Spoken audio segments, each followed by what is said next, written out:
just to say a word, my word of introduction about this report. Why do this? Why take the time to do a thorough review of the operations of the UK government, its processes, its scope, its ambitions, its current reform programme? It's taken a lot to do this. And I think what we wanted to do was to do something objective, thorough and comprehensive, which could act as a reference work. This is, we only have to see this week from what the Prime Minister and the Chancellor and then the Queen's speech has been happening. These issues are the meat and drink of politics now.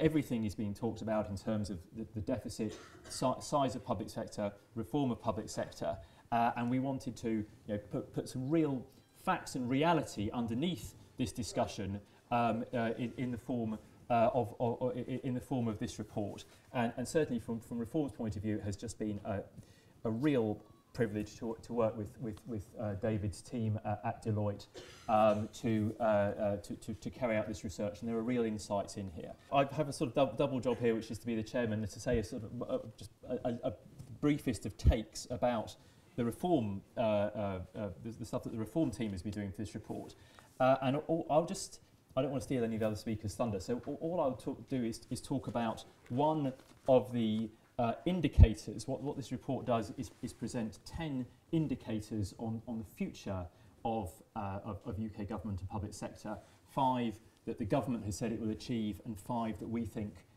also need to be achieved.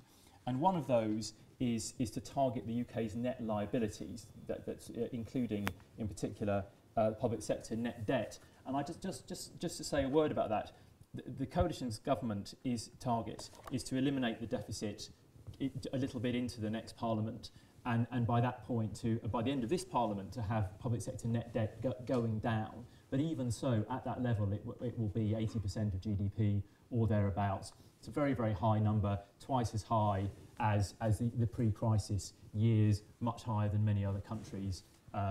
New Zealand just being one that springs instantly to mind. So it isn't just what this report suggests, and this is sort of looking into the long term. It isn't just about eliminating the deficit. It's also about a new approach to public spending and to public sector assets and liabilities, which sees that debt picture coming down. So what this report proposes as a thought, really, is that the UK will need to move from deficits into surpluses on its public finances in the next Parliament. That is a kind of historic thought. In the last 40 years, the UK has only run a surplus in 5 of those years. In the other 35, it's always run a deficit. It's very unusual for the UK to run surpluses, but nevertheless, we put that forward as an idea, and we also raised the thought that some of the most serious liabilities facing the government, which of course on the public service side are the health budget and the welfare budget, will need to come under new scrutiny. So I would just, that's the one thing, if I may, I will highlight from my side. And then my most important job is to introduce our other speakers. I'm really delighted that David Cruikshank, the chairman of Deloitte, is able to come and introduce the report from his side. David, thank you so much, and I will welcome you in a moment. And we will then have 3 heavyweight speakers to speak from their perspective. Nick Bowles, MP, the Parliamentary Private Secretary to the Minister of State for Schools, and one of the bright lights of conservative thinking over recent years. Founded his own think tank, indeed, back in the day. So there we are, a very serious person if he's run a think tank. So Nick, thank you very much for joining us. Bernard Jenkin, who's been a bright light for even longer, his 20th year as an MP, and now one of the most important people in the country in regard to the debate on civil service reform and government strategy, which he has been carrying through as his position as chair of the Public Administration Select Committee. So thank you, Bernard.